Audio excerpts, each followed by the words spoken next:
Welcome guys on my channel जिसका नाम है टॉक थ्रू टैरो। आप सभी का स्वागत है मेरे चैनल पर। अगर आप नए हैं मेरे चैनल पर कृपया सब्सक्राइब कर लें, बेल का बटन दबाना ना भूलें और जिनको मेरे चैनल की वीडियोस पसंद हैं तो आप लोग लाइक्स दे सकते हो, शेयर कर सकते हो अपने दोस्तों के साथ, फैमिली के साथ। और मुझे अपना प्यार आप लोग इसी तरह देते रहें, मोटिवेट करते रहें ताकि मैं रोज़ आप लोगों की रिक्वेस्ट पर नई से नई वीडियोस लेकर आऊँ। तो गाइज़, आज की जो वीडियो है उसका टाइटल ये है कि अगले 21 दिनों में आपकी लव लाइफ में क्या होने वाला है। किसी भी तरह का नो कांटेक्ट है, सेपरेशन है, कोई बातचीत नहीं होती या कोई इंसान किसी को प्रपोज़ करने के लिए सोच रहा है, कोई क्रश है, तो क्या होगा अगले 21 दिनों में आपकी लव लाइफ में, लव रिलेशनशिप में। ये रीडिंग उन सभी के लिए है जो मैरिड हैं, अनमैरिड हैं, सिंगल हैं, डिवोर्स्ड हैं, सेपरेटेड हैं या फिर किसी लॉन्ग डिस्टेंस रिलेशनशिप में हैं। टैरो में हमेशा एनर्जीज़ को माइंड में रखना है क्योंकि टैरो कार्ड रीडिंग जो होती है एनर्जीज़ के ऊपर काम करती है। बहुत सारे लोग कंफ्यूज रहते हैं ज़ोडिएक साइंस को लेकर। तो ज़ोडिएक साइंस हमारे बहुत सारे होते हैं। एक ही हमारे बर्थ स्कोप में या हमारा जो होरोस्कोप जिसे हम कुंडली बोलते हैं उसके अंदर ही हमारी 12 राशियाँ और 9 ग्रह होते हैं। तो कहीं ना कहीं वो राशियाँ भी ज़रूर आती हैं कुंडली के अंदर और कहीं ना कहीं वो प्लैनेट्स भी अलग अलग घरों में प्लेस्ड होते हैं। तो बहुत ज़्यादा ज़ोडिएक साइन पे फोकस नहीं करना, लेकिन जब पीके कार्ड रीडिंग्स बनती हैं वहाँ पर आप अपने ज़ोडिएक साइंस के हिसाब से सिलेक्ट कर सकते हो। आज की कलेक्टिव रीडिंग है जो टाइमलेस होगी, जनरल रीडिंग है। हो सकता है सभी के साथ सारे मैसेजेस रेजोनेट ना करें, आपकी एनर्जी अलग हो सकती है, बाकी व्यूअर्स की लव लाइफ अलग हो सकती है, तो ये चीज़ आपको देखनी है। अगर आपको बहुत ज़्यादा समस्या है अपनी लव लाइफ में या किसी भी तरह की लाइफ में कोई समस्या है जिसका समाधान आप चाहते हैं तुरंत, उसके लिए आप इंस्टाग्राम पे जाइए, टॉक थ्रू टैरो, वहाँ पे फॉलो कीजिए, मैसेज कीजिए और आपको within 1 to 2 hours reply मिल जाता है। मैक्सिमम 24 आवर्स के बीच में आपका जवाब दे दिया जाता है। पर्सनल कंसल्टेशन भी वहीं बुक होती है और वो पेड होती है, फ्री रीडिंग्स में नहीं देती। फ्री रीडिंग के लिए लाइव सेशन बहुत जल्द होने जा रहा है, लेकिन उसकी जो कंडीशन है कि आप मेरे चैनल का एक सब्सक्राइबर होना चाहिए, यानी कि चैनल को सब्सक्राइब कर लो, कमेंट दिया करो और इंस्टाग्राम पे भी मुझे आप फॉलो करिए, ठीक है। आई होप बहुत लंबी इन्फॉर्मेशन रही।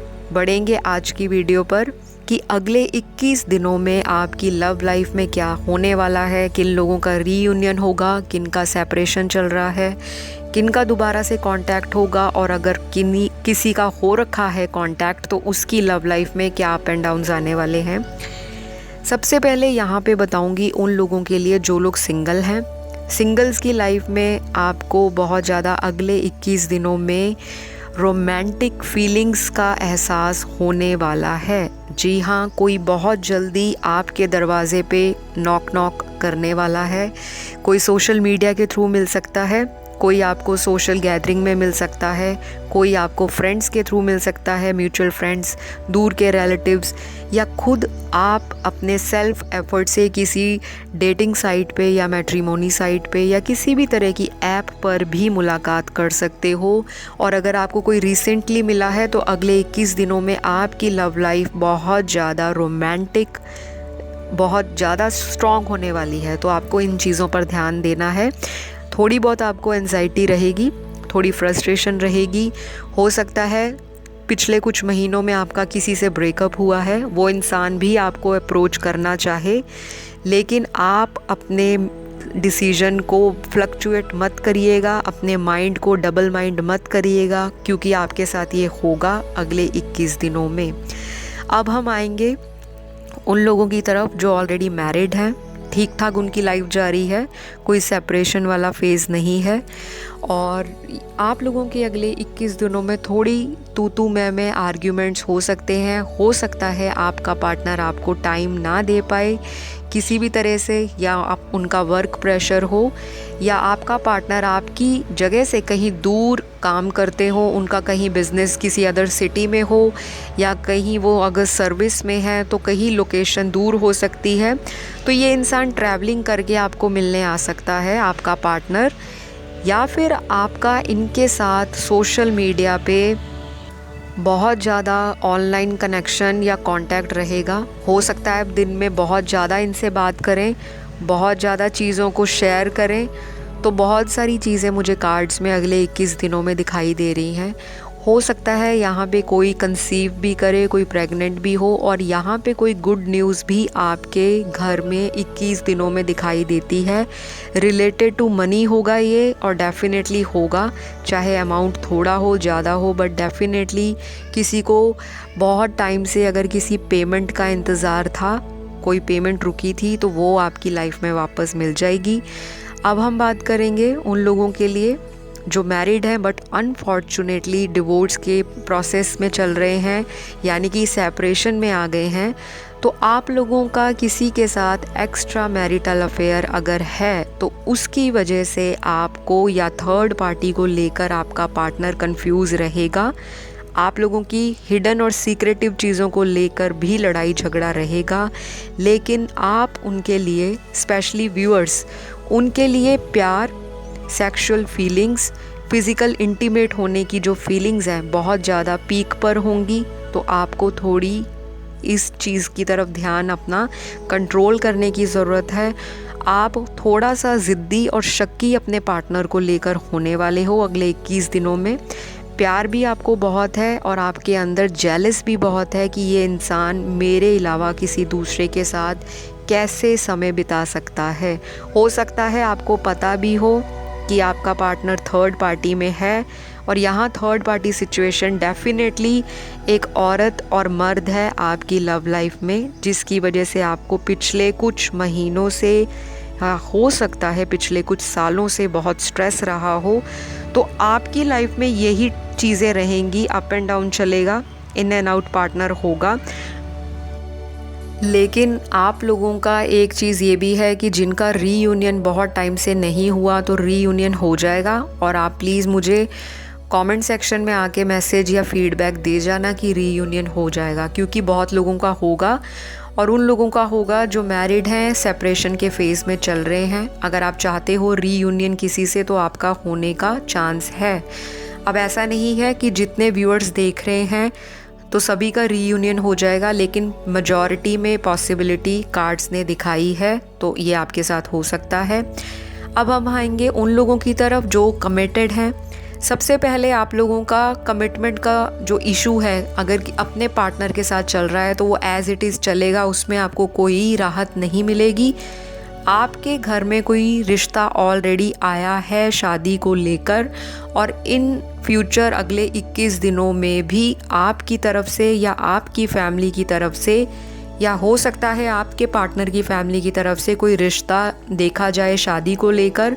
तो ये सारी चीज़ों को लेकर आप दोनों में अनबन हो सकती है, स्ट्रेस हो सकता है, एंजाइटी हो सकती है, एक दूसरे पे ब्लेम गेम लगा सकते हो, एलिगेशन लगा सकते हो कि आपने मुझे कमिटमेंट नहीं दी, या आप मुझे कमिटमेंट देने में इतना डिले कर रहे हो जिसकी वजह से मुझे मजबूरी में कहीं और शादी ना करवानी पड़ जाए। तो ऐसी बातों को लेकर आप लोगों में लड़ाई झगड़ा, आर्ग्यूमेंट्स होगा।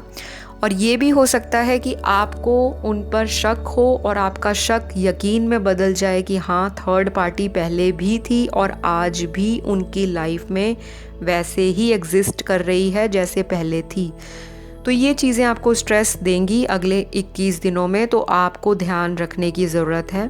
Meditation, inner work, self love, law of attraction, gratitude पे करो भगवान का, चैंटिंग करो मंत्रास की, जिस भी रिलीजन को मानते हो उस पे डाई हार्ड और ब्लाइंड फेथ रखिए। यूनिवर्स पे अपनी प्रॉब्लम्स को सरेंडर कर दीजिए, वरीज को लेट गो कर दीजिए। अपने आप पर जितना फोकस करोगे ये इंसान उल्टे पैर आपकी तरफ चेस करता हुआ मुझे कार्ड्स में दिखाई दे रहा है। हो सकता है जिनका रीयूनियन नहीं हुआ, जिनकी बातचीत बहुत महीनों से या बहुत दिनों से बंद थी, चाहे ये कोई नया लव अफेयर है, चाहे कोई पुराना लव अफेयर है, तो डेफिनेटली कार्ड्स में इंडिकेशन निकली है कि आप लोगों का रिकन्सिलेशन होगा, लेकिन लड़ाई से शुरू होगा और धीरे धीरे ये एक प्यार की तरफ रिजॉल्व होता हुआ मुझे दिखाई देता है। एनर्जीज़ बहुत हाई हैं दोनों में। एक पार्टनर इमोशनल है, दूसरा बहुत प्रैक्टिकल है, लेकिन इन चीज़ों को आप बैलेंस आउट करोगे और आपके रिलेशनशिप की कमांड का बैलेंस अगर आप सही तरह से रखते हो तो ये इंसान आपकी तरफ अट्रैक्ट होने से नहीं रुक सकता। ये इंसान ऑलरेडी प्लान कर रहा है, आपकी तरफ एक्शन लेना चाहता है। कुछ इशारा इसको आपकी तरफ से चाहिए। अगर आपने इनको ब्लॉक किया है तो आप अनब्लॉक कर सकते हो, या अगर आपका कोई म्यूचुअल फ्रेंड है तो उनकी तरफ से अगर इनको पता लग जाए कि यू आर स्टिल इंटरेस्टेड तो ये इंसान आपको अप्रोच ज़रूर करेगा अगले 21 दिनों में। अब हम बात करेंगे उन लोगों की जो दोनों ही कह लो मैरिड हैं और दोनों ही क्या कहते हैं एक्स्ट्रा मैरिटल में हैं, तो अपने पार्टनर से उनको चीट मिला है पास्ट रिलेशनशिप में और दोनों का एक्स्ट्रा मैरिटल अफेयर जो है वो हमेशा ही इन एंड आउट जाता रहा है। तो गाइज़ डिस्क्लेमर दे रही हूँ, जिन लोगों को लगता है एक्स्ट्रा मैरिटल रॉन्ग है तो ये आपकी पर्सनल चॉइस है, और जिन लोगों को लगता है एक्स्ट्रा मैरिटल ओके है, आज का ट्रेंड है, ये है वो है, वो भी आपकी पर्सनल चॉइस और अपने पर्सनल थॉट एंड व्यू है। मेरा काम है सिर्फ रीडिंग करना, टैरो कार्ड्स में जो निकला है वो बताऊंगी, क्योंकि कमेंट सेक्शन में बहुत लोग बोलते हैं मैम एक्स्ट्रा मैरिटल है, प्लीज़ उनकी रीडिंग कीजिए। मैं मैरिड हूँ लेकिन मैं उनकी रीडिंग देखना चाहता हूँ या चाहती हूँ। तो आप लोग अगर किसी के साथ एक्स्ट्रा मैरिटल अफेयर्स में इन्वॉल्व्ड हो तो डेफिनेटली आप लोगों का सेक्सुअल कनेक्शन बनने वाला है। आप लोग प्लेजर सीकर हो सकते हो, आप लोगों को एक दूसरे का हो सकता है साथ फिज़िकली बहुत ज़्यादा पसंद हो, और ये भी रीज़न रहा होगा कि पास्ट में आपके क्लैशेस इसीलिए होते थे कि आप लोग टाइम पर मिल नहीं पाते थे, या कुछ भी आप लोगों की लाइफ में करियर, बिजनेस, प्रोफेशन या लाइफ के अंदर कुछ ऐसी चीज़ें आपकी रिस्पॉन्सिबिलिटी बढ़ा गई थी जिसकी वजह से आप एक दूसरे को समझ नहीं पा रहे थे। वो अपने परिवार को ज़्यादा टाइम दे रहे थे, इधर से आप अपनी फैमिली में बिज़ी थे, लेकिन आगे जो 21 दिन आने वाले हैं उनमें आप दोनों का जो बॉन्ड है, एक दूसरे के लिए जो अट्रैक्शन है, स्पेशली फ़िज़िकल अट्रैक्शन, वो बहुत ज़्यादा होगा। हो सकता है आप एक दूसरे को फ़ोटोज़ एक्सचेंज करो, एक दूसरे के साथ वीडियो कॉलिंग पे बहुत ज़्यादा बात करो, या आपका ऑनलाइन कम्युनिकेशन बहुत ज़्यादा हो, रोमांटिक कम्युनिकेशन दिखाई देता है यहाँ पे, और कुछ सेक्सुअल टॉक्स भी हो सकती हैं। तो आपकी लव लाइफ जो है अगले 21 दिनों में बहुत ही ब्लॉसम ऑसम होने वाली हैं। कुछ लोगों के लड़ाई झगड़े डेफिनेटली दिखाई दे रहे हैं यहाँ पर। हो सकता है आपका पार्टनर आपसे बहुत चीज़ें छुपाता है, तो आप उनसे जब चीज़ें पूछोगे, क्लियर आउट करोगे कि थर्ड पार्टी सिचुएशन है या नहीं, ये पार्टनर डेफिनेटली पहले की तरह ही बोलने वाले हैं कि नहीं, they still love you, they feel for you, they care for you. तो ऐसी चीज़ें बोल के आपको मैनिपुलेट करेंगे। बाकी आपकी लव लाइफ है, आप इस इंसान को दोबारा अगर वापस आपसे कांटेक्ट करते हैं तो आप इनको आने देना चाहते हो, या आप इनसे अगर मूव ऑन कर गए हो तो क्या आप वापस इस इंसान की लाइफ में जाने के लिए अगले 21 दिनों में फ़ील करोगे। डेफिनेटली आप इन्हें मिस भी करोगे, और बेशक इनकी बैड हैबिट से आप परेशान हो, लेकिन कहीं ना कहीं इनकी जो यादें हैं वो आपको पिंच करने वाली हैं अगले 21 दिनों में। तो गाइस बहुत लोगों का रीयूनियन भी होगा। ट्विन फ्लेम कनेक्शन वालों की लाइफ में तो वैसे ही बहुत ज़्यादा उथल पुथल पिछले कई महीनों से मची हुई है। इस साल जनवरी या फरवरी से बहुत लोगों की लव लाइफ में बहुत चीज़ें आई हैं, जो ऐसी चीज़ें थी जो सडन ब्रेकर भी थी और सडन मेकर भी थी। कुछ लोगों के पैचअप हुए हैं, कुछ लोगों के दिल टूटे हैं। अगले 21 दिनों में आपको सभी को यही गाइडेंस है एंजल्स की तरफ से, यूनिवर्स की तरफ से और मेरी तरफ से कि आपको लॉ ऑफ अट्रैक्शन सबसे बड़ा जो मंत्रा है लाइफ का, सेल्फ लव करो, अपने से प्यार करो, अपने को दूसरे के सामने सरेंडर मत करो, दूसरे के पीछे भागना नहीं है, दूसरों को अपने पीछे चेज़ कराओ। उसके लिए आपको अपना स्टैंड लेने की ज़रूरत है और ग्रैटिट्यूड पे करो हर उस छोटी और बड़ी चीज़ का जो आपकी लाइफ में इम्पॉर्टेंस रखती हैं, चाहे वो लेसन्स मिले हैं, चाहे एक्सपीरियंसेस मिले हैं, चाहे रिवॉर्ड्स मिले हैं, चाहे आपने उससे ज़िंदगी में बहुत मोटिवेशन मिली है, तो सभी चीज़ों का आपको शुक्रिया अदा करना है और भगवान को कभी नहीं भूलना, स्पिरिचुअलिटी को कभी नहीं भूलना। अगर भगवान मिलाता है तो भगवान को आप बहुत ज़्यादा मंदिर, गुरुद्वारा, चर्च में जाकर या कह लो मस्जिद में जाकर आप इतना प्रसाद चढ़ाते हो, पैसा चढ़ाते हो कि भगवान मेरी शादी मेरे पार्टनर से हो गई, ये हो गया, वो हो गया। जब दिल टूटता है तो भगवान के पास जाके क्यों नहीं कहते कि भगवान ऐसा क्या था मेरे अंदर जो आपने मुझे ये सज़ा दी। तो भगवान के सामने सरेंडर करोगे तो सारे ही जवाब मिलेंगे। तो भगवान पे ट्रस्ट करना है। भगवान नहीं चाहता किसी का भी प्यारा सा रिश्ता टूटे। तो ये कार्मिक पार्टनर्स होते हैं जिनकी वजह से आपकी लाइफ में सेपरेशंस आते हैं। तो आप भगवान को मत कोसा कीजिए। कमेंट में बहुत लोग बोलते हैं भगवान ने ऐसा कर दिया, मैंने सोचा नहीं था। भगवान ने कुछ नहीं किया, आप अपनी डेस्टिनी लिखवा कर लाए हो। पिछले जन्मों में जो आपने लोगों के साथ किया, इस जन्म में वही लोग आपकी लाइफ में आकर आपसे उन चीज़ों का बदला लेकर जाते हैं। तो जो आए उसको थैंक यू, जो जाए उसका भी थैंक यू। और आने वाले के लिए हमेशा ओपन माइंड के साथ अपनी थिंकिंग को पॉजिटिव रखिए ताकि लाइफ में सारी चीज़ें आपके पॉजिटिवली अट्रैक्ट हों। तो गाइज़, ये बहुत लंबी रीडिंग नहीं थी लेकिन गाइडेंस बहुत ज़्यादा इम्पॉर्टेंट थी। आई होप इस गाइडेंस से आप अपनी लव लाइफ को सुधारेंगे। यूज़ कीजिए इसको रादर देन कि वीडियोज़ ही देखी जाइए। एक्शन लीजिए। ज़्यादा समस्या है, पर्सनल कंसल्टेशन बुक करवाइए जो पेड होती है। इंस्टाग्राम पे डिटेल्स मिल जाएंगी, टॉक थ्रू टैरो। अब मुझे दीजिए इजाज़त। अपना रखिए ख्याल। Bye bye.